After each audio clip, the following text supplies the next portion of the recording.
All right, let's start like we normally do. I believe, I don't, well, let's just say, get into a nice meditation posture wherever you are behind your avatar. Let's do a short period of bell meditation. Remember, focus on the sound of the bell. Get that deep listening going so you can absorb some Dharma today.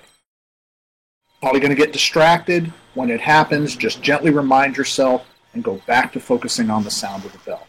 Again, the idea is just develop that deep listening and that concentration. After that, 3 recitations, on with the talk. So I'll give you a moment, get into a nice meditation posture. We'll begin at the sound of the bell.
I go for refuge to the Buddha, the teacher. I go for refuge to the Dhamma, the teaching. I go for refuge to the Sangha, the taught. I take refuge in the Buddha. I take refuge in the Dhamma. I take refuge in the Sangha. I have taken refuge in the Buddha. I have taken refuge in the Dhamma. I have taken refuge in the Sangha. 3 pure precepts. Cease to do harm. Do only good. Do good for others. Bodhisattva vow. However innumerable all beings are, I vow to lead them all. However inexhaustible my delusions are, I vow to extinguish them all.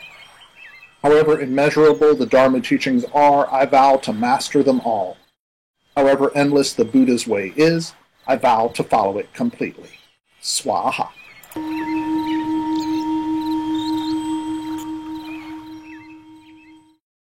Today we're going to just talk about generosity. We're going to talk about generosity from a couple of different viewpoints.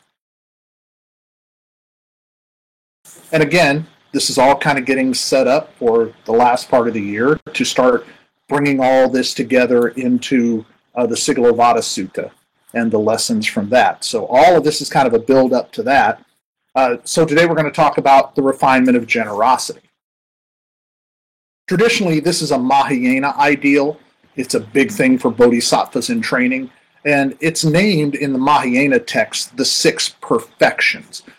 So along with generosity, it's morals and ethics, it's acceptance, it's energy, it's meditation, and it's wisdom. Well, to think about this ideal of 6 perfections, or the perfection of generosity in this case, to look at it differently, the scholar and author, his name is Professor Dale S. Wright. He skillfully redescribes it and the other 6 refinements so that they can be viewed more appropriately as a practice rather than as a destination. So this is a quote from his book, and I want to put the title and author of the book out here. Hold on.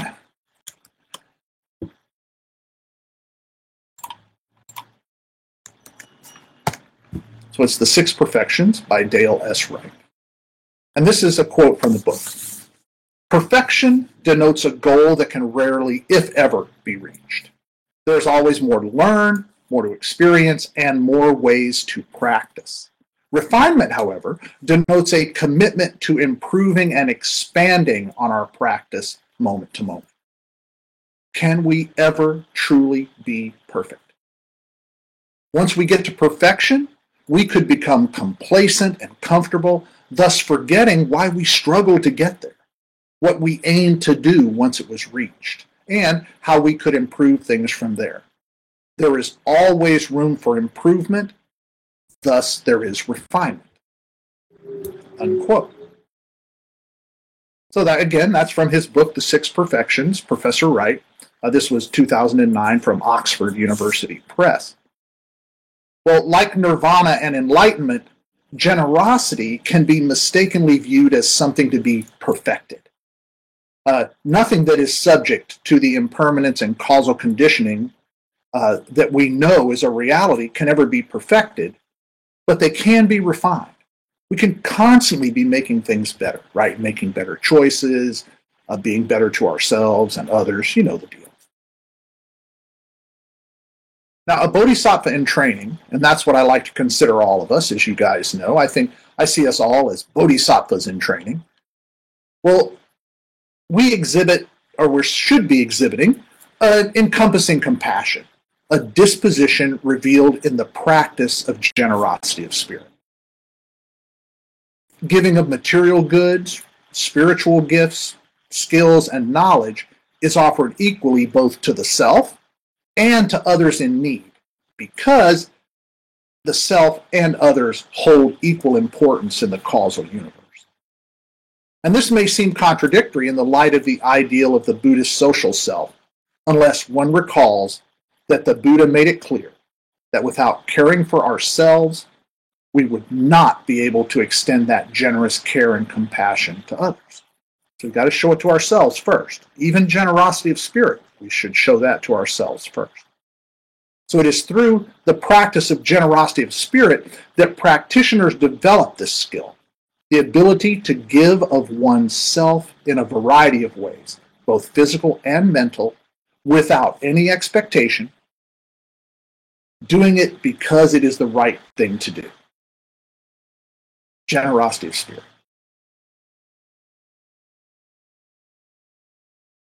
So in the Refinement of Wisdom Sutras, it is offered that there are 2 levels in the practice of giving. The first one is basic. And when we say basic, what we're talking about there is just the giving of material goods, especially those that are needed to sustain life. So that's the basic things that we want to be generous with. And I would say for most people that we are being generous to, that's what they will need the most of. Right? That basic care. But the second is what they call advanced, for some reason, and that's giving the Dharma. That's offering the Dharma to someone. That's the possibility that you can offer someone of experiencing or beginning to develop a more spiritually fulfilling life. So those are the two levels in the practice of giving in the refinement of wisdom sutras. When we talk about basic, the idea there is whether it's hunger, poverty, or disease, they can block or slow the realization of the Dharma. So material generosity needs to come first. And the sutra says, quote, "Do give gifts, for poverty is a painful thing. One is unable, when poor, to accomplish one's own welfare, much less that of others." So basically it's saying it's pretty hard to be a generous person when you're barely making it yourself.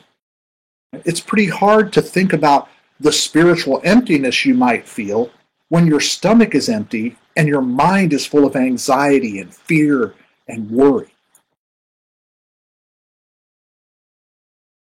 So the list of material gifts, for example, would include the things we would think about: food, drink, clothing, shelter, land.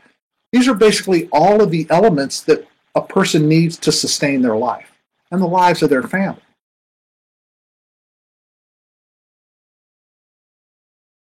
So when it comes to material generosity, that particular act is one that any of us can perform, right? Any layperson can both develop the act of generosity of spirit when it comes to material goods and maintain it and refine it. Because we all have something we can give. We talk about the sharing the merit at the end of the session. We talk about the giving of skills and time and effort. So we not only have to give goods, when we think material goods, we have other things that we can give too. So we think of this as what's called awakened generosity. You're awakened to the need and to what you have to give. The layperson, or the bodhisattva in training, if you will, realizes the truth of causality and of interdependence and then acts accordingly.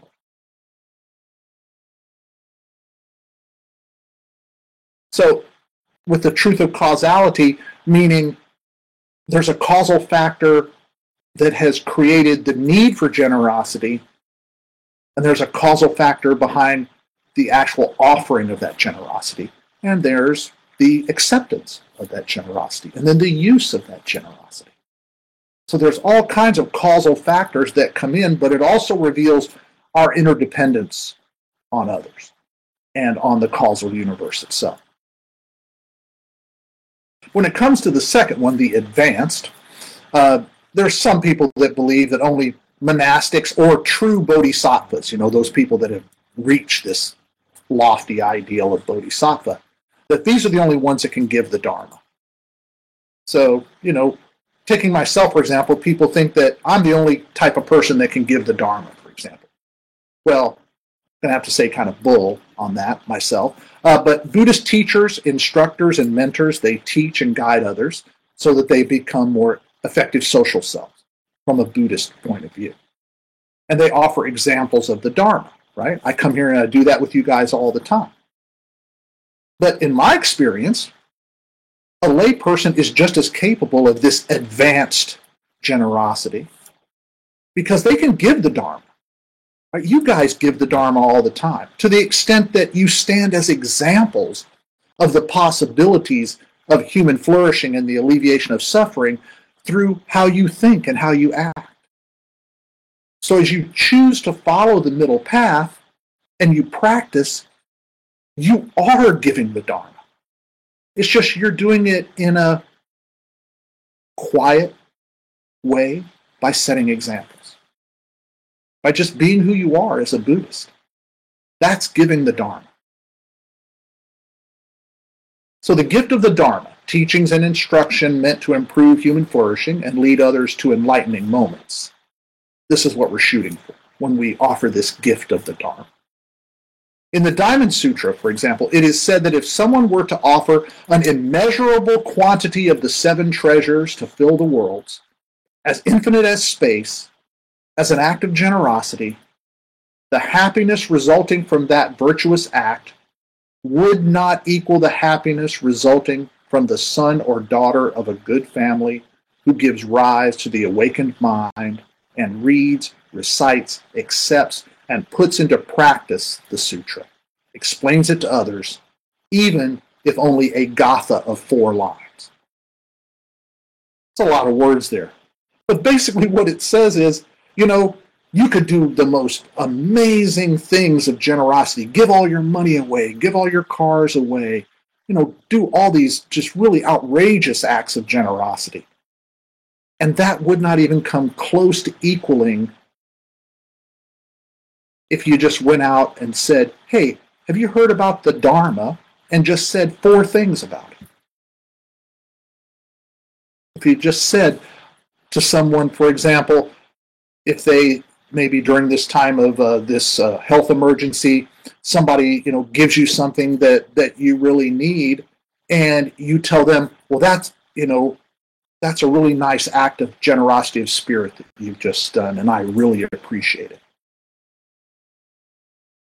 That's offering the Dharma. The reality of their giving, you're receiving, and your sincere appreciation for it. That is offering the Dharma. Hello, Sophie.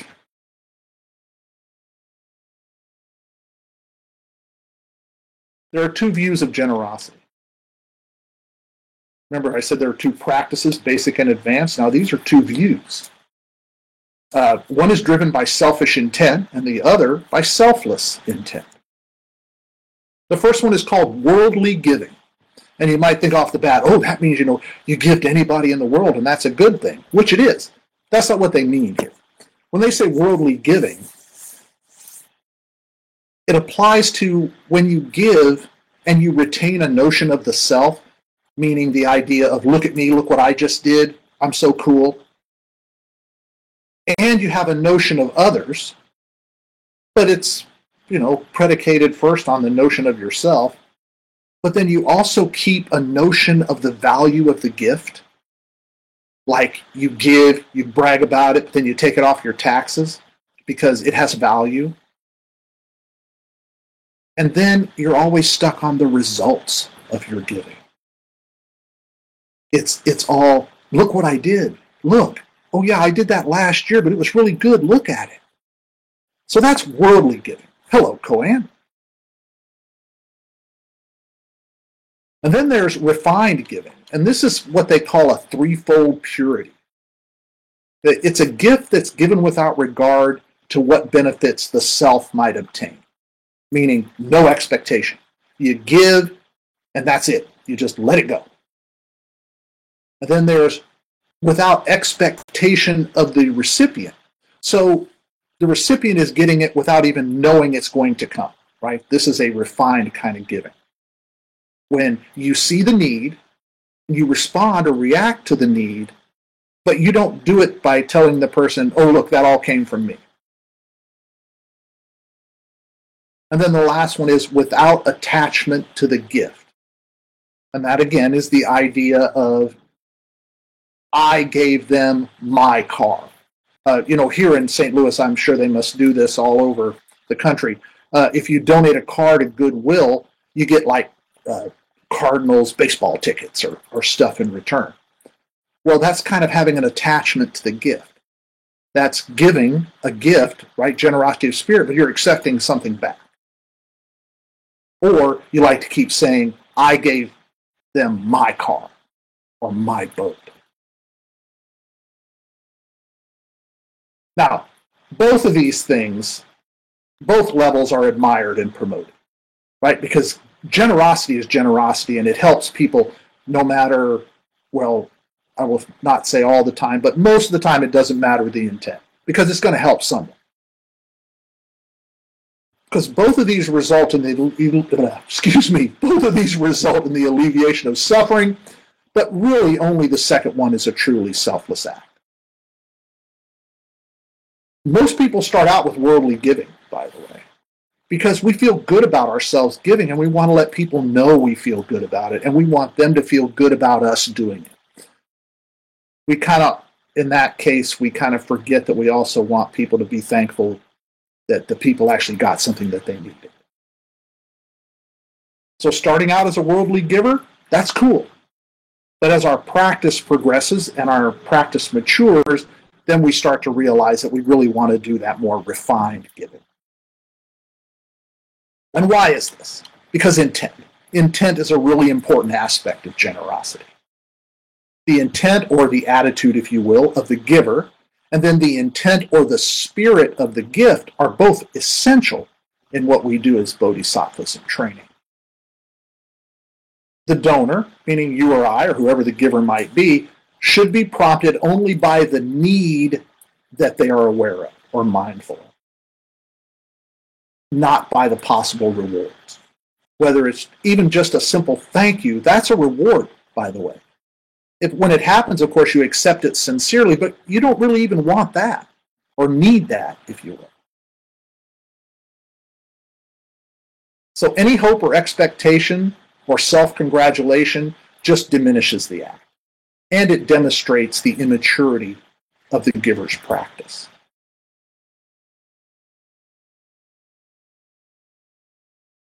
Practitioners, again, like you and I, must be mindful and aware of how our worldview of generosity arises.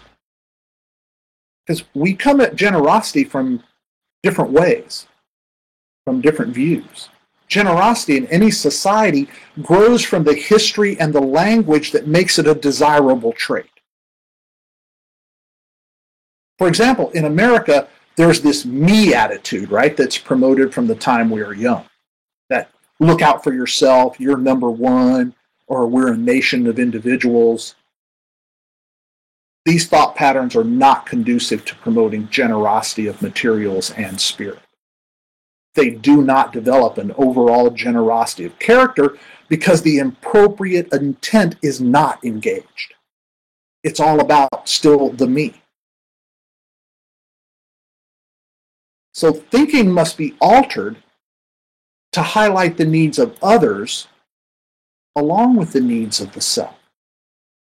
Because we still don't take the self out of the equation because we are, again, equally important. You are one, but you're one of many that are suffering from some sort of need.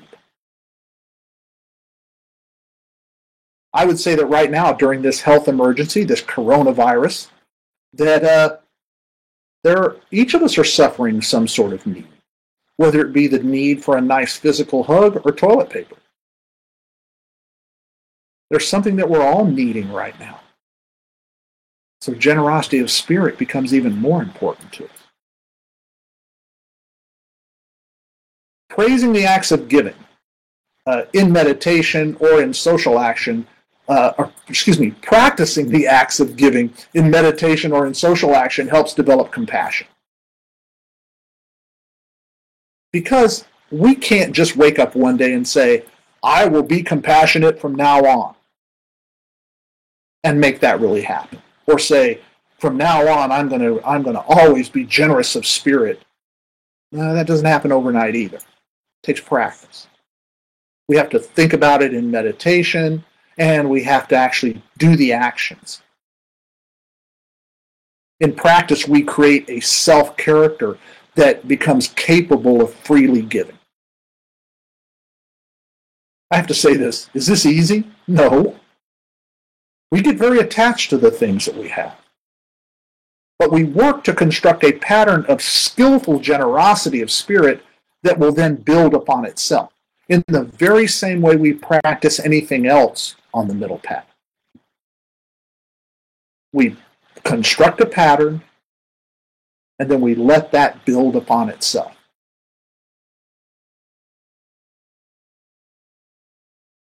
But what about skillful? Skillful generosity of spirit requires that we get an awareness of need, so we don't blind ourselves to the needs of others. You know, we think about the needs of ourselves, and it can really make us blind to the needs of others if we're not careful. So again, we want to look at both. And then we need to be able to welcome gestures of need. So I was trying to figure out a way to describe this, welcoming gestures of need. Here's an example. You're driving around, you come up, you get off at a highway exit, or you're driving around wherever, and you see a homeless person standing on the corner, or they're standing at the exit ramp, and you pull up and you stop your car because you're waiting for the traffic light, and here's this homeless person, and they've got a sign maybe, or they're walking to each window and asking for help. This makes people uncomfortable. It probably makes you uncomfortable. It sometimes even makes me uncomfortable.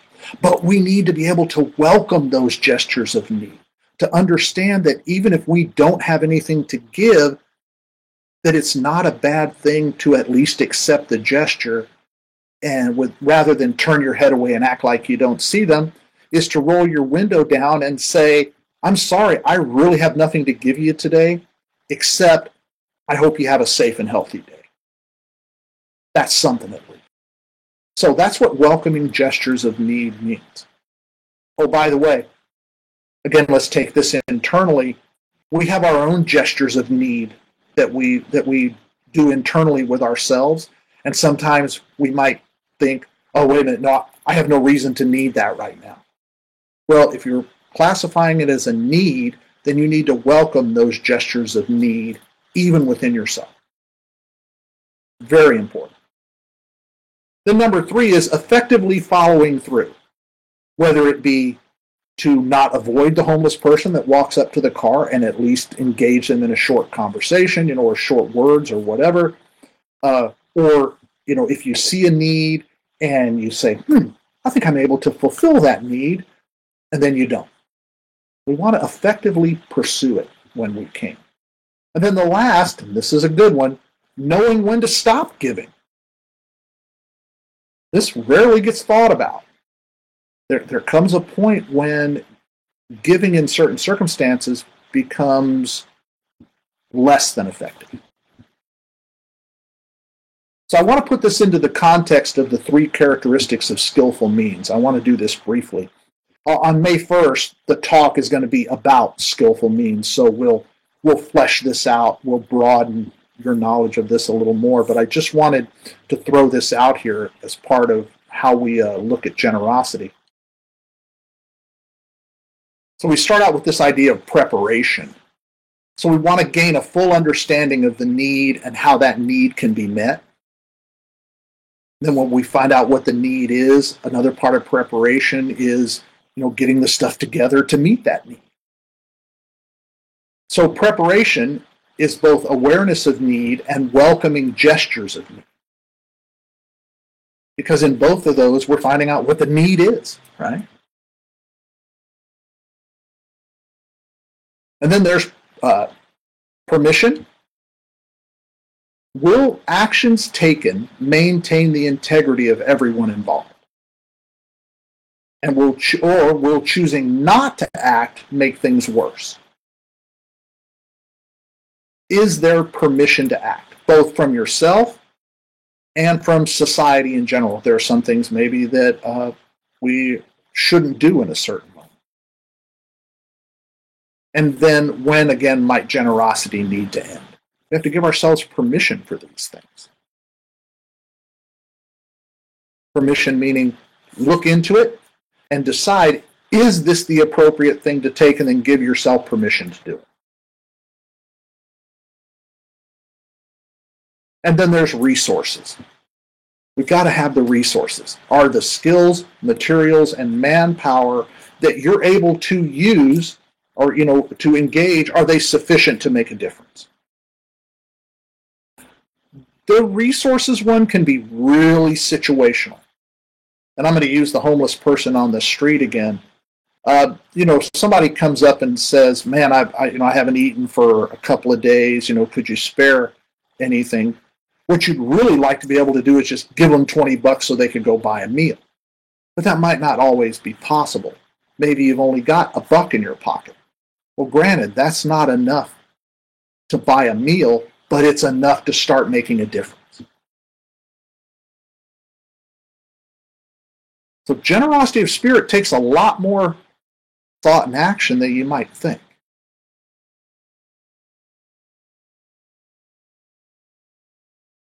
So generosity then is a situational act, just like everything else we do. And it must be balanced against all concerns and must be appropriate in its response. And there can come a point when giving can weaken the receiver and others involved. And I have an example.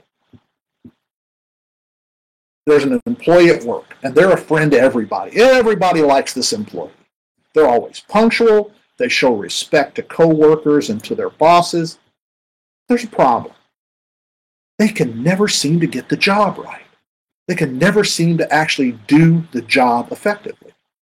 And they are given chance after chance to learn, and they're given opportunities to do the job better. But clients begin to take away their business. They begin to cancel orders. Layoffs happen because this person's not doing their job. So you kind of get the picture. The boss is generous because they know that the employee has good intentions and a family to support. And that's nice, but it's not effective as generosity of spirit at this point because it's harming others. So we have to know when generosity is appropriate and at what time that generosity needs to end. In this instance, they just let the chances. There were too many chances. There comes a point when you have to say, man, you just can't do the job. You're hurting the company and other employees. We've got to let you go. Again, this is something that's happening right now all over the world. Right? Businesses are having to choose who they let go. These are not easy decisions for anybody.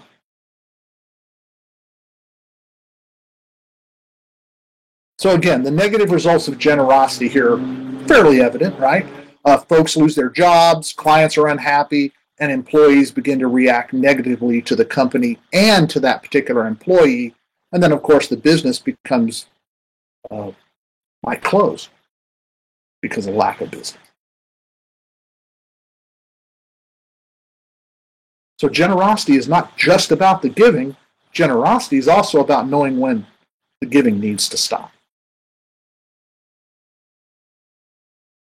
Transformation of the giver's attitude toward generosity, then, is a goal of practice. We want to refine our generosity of spirit. How we become aware, how we become mindful, how we respond. Because generosity that's based on attachment is a vice, not a virtue. So people that are just generous because it makes them feel good and they get to tell all their friends about it, that's a vice, that's not a virtue. It is a form of selflessness that's predicated on the giver feeling more worth than the actual giving. We want to be careful of that because it can be destructive. It's a destructive form of generosity. So we want to engage in constructive forms of generosity of spirit. And they can be little tiny things like a smile to grandiose things like giving tens of thousands of dollars to a charity. So it's up to each of us. It's our responsibility to figure out what we have to give, what we can be generous with in any particular moment, and then develop an awareness of the needs that might arise around us so we can do what we can to fulfill those. Now, you might be thinking here at the end, I don't have much to give. I don't have maybe the skills that might be needed in a particular moment or whatever. So you need to realize that generosity doesn't always have to be something that you give. It can also just be information, and I will give you an example there too. Often as a teacher, somebody will come to me and they are having some sort of say, psychological issue going on, and they're not sure what to do. Well, I'm not a psychologist or a psychiatrist. I don't have any training in that.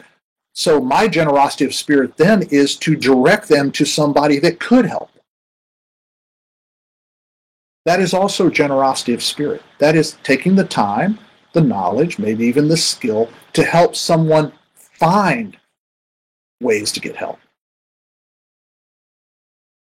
So generosity of spirit comes in many different flavors. We just have to be mindful and aware of which flavor is needed at any given time.